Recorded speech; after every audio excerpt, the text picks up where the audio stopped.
Oh, is that a bee? Being attacked by a New Zealand bee. Okay, so I'm gonna do a short little video about the different cultures between New Zealand and America. Now, I think that I can bring a different perspective on the different cultures because my wife is Kiwi, and we travel back and forth to New Zealand and the States quite frequently. Well, that's before COVID, but anyways, we spent a couple of weeks in New Zealand with their families, with her family, and so I get to see a lot of the culture, and then we go back to the United States where we live and get to experience that culture. So we get, I guess there's kind of a different mix of things that you might not see on YouTube. Most people on YouTube live in New Zealand, so they're kind of far away from the American culture. But anyways, I'll start off what I've noticed living with a Kiwi. So first thing when you get here, they drive on the left side. There's many times where I want to get into the passenger seat, but that's really where the driver sits. And that's the first thing to get used to. Speeding here, they really enforce speed laws here. So when it says 80 kilometers per hour, they will ticket you just if you go a couple kilometers more per hour. I know in the United States you could typically go about 10 miles above the speed limit. You won't get a ticket on the freeway. Here it's completely different. They have speed cameras, you will get a ticket. There's fuel.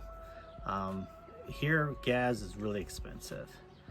It's roughly about $2 more per gallon. So in California where we live, I know California is typically expensive for fuel. It's about $4 and some change. Right now in New Zealand it's about $6 per gallon and some change.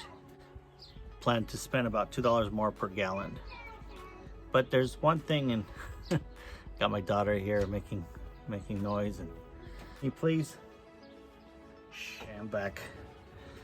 The other thing to take in consideration about New Zealand is that, talking about fuel, here the regular gasoline is 91 octane, which is pretty high. That's kind of what the premier fuel there in the United States is. In the United States is 86 octane. So the more higher octane you have, the better your car runs.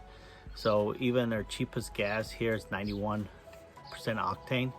So that's one reason why the prices are a lot higher, but you're getting really good fuel. The plugs, they're a lot different.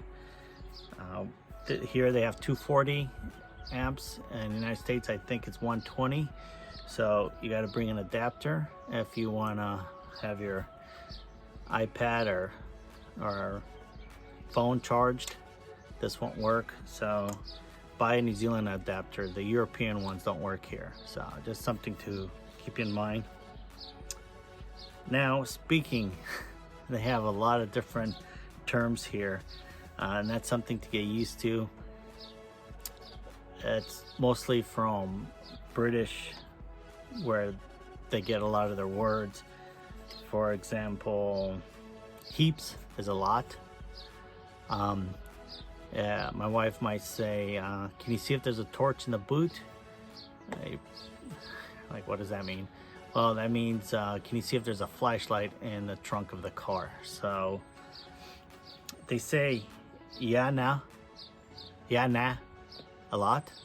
I don't really know what that means. It means yes, no, and that could be translated whatever way you want it to be translated, I guess. In-laws, fiance says that a lot, and I don't understand what she means. So yeah, nah. So good on you. That's good job. They say that a lot. Good on you. Another terms that they use that I find kind of interesting. The forest is the bush. Diapers are nappies. So go get some nappies at the store. Chili bin, that's an ice chest. Trash is rubbish. Flip-flops are jandos. That's just a few things that are different language here that they have in New Zealand. Now, talk a little bit about sports. Now, in the United States, they have American football, which is NFL, which is really popular. Here, it's rugby, and their team here is the All Blacks, and they watch that pretty religiously. When the All Blacks win, they make the front page of the newspaper. And what they do, what's kind of cool, is at the beginning of every game they do this crazy war dance called a haka. It's pretty amazing to watch.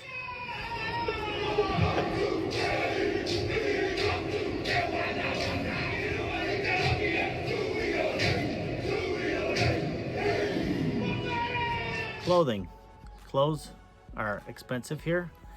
We're lucky in Southern California, we have Capazon. There's an outlet, so we get clothes pretty cheap. Here things are expensive. The money's very colorful here. This is they're $50 bills, as you can see. They have different colors for their money. And they don't have any checkbooks here. You cannot write checks anymore.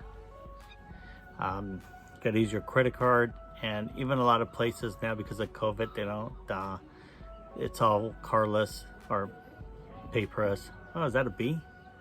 Get attacked by a New Zealand bee. Ooh, get away. Okay, that was a little strange. Nature here is a lot. As you can see, it's beautiful back here. What's interesting, in the United States, nature is like scattered all over the country, which is kind of cool, but you have to drive a lot. Here, the mountains are really close, the beach is really close, and it's really nice actually. The beaches here are empty, there's not a lot of people. There's great hiking if you're outdoors. New Zealand is definitely a place for you. And the other thing I find that's kind of cool is that here in New Zealand, the trails, they are well marked, and they tell you how long it'll take you to do a certain walk or track, they call. So that's pretty cool. Another thing that is different between America and New Zealand is that here in New Zealand there's no poisonous animals or snakes or anything like that. For example, in Southern California where we live, there's black widows you got to worry about, and mountain lions sometimes in the mountains, and rattlesnakes. Here there's no poisonous snakes. It's pretty much when you go hiking with your kids, you don't have to worry about anything like that. Another thing I noticed a little bit different is the medical system here. Now, I'm not going to go into detail, but this is just basically what I've experienced. I broke a couple ribs falling off a goat cart back a few years ago, and things were pretty inexpensive. X-ray was like $6. Doctor's visit was like $20, and the medicine was about $6 for painkillers. So it's pretty inexpensive when it comes to seeing a doctor here. The other thing that's different is that when, let's say you have a headache or sinuses are kicking up, or you need to buy some NyQuil, you can't just go to a grocery store, or maybe you could find things for your headache at a gas station.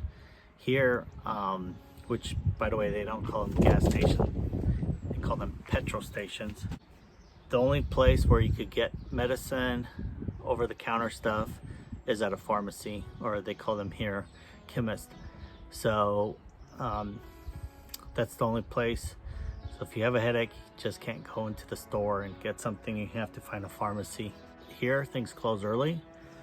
So if you need to go to the pharmacy, make sure you go there before 6 o'clock. Things close here around that time. For example, my brother-in-law, we were out getting some stuff and we went to their version was Lowe's, and typically in the United States Lowe's closes like at 9. There they close at 6, so you got to make sure you have all your materials before the store closes. Food here is expensive. For example, these tomatoes, half eaten, we've eaten some. This costs us $7 US. I don't know what they are in the United States, but it's only a couple dollars. So things are very expensive. Right now it's winter time or springtime, so tomatoes are not in season, so that's why they're so expensive. So typically people here in New Zealand, when they buy fruits and vegetables, they buy them seasonal. So that's a good way to save money. Thank you. The thing about New Zealand is that their products are really fresh. The vegetables, meats, everything. Well, I hope you guys enjoyed a little bit about the different cultures between United States and New Zealand. If you like this video, please give it a thumbs up. Please consider subscribing to our channel. We do a lot of videos on New Zealand. We also travel in the United States, so there's videos on that too. And like always, keep on traveling. Thank you.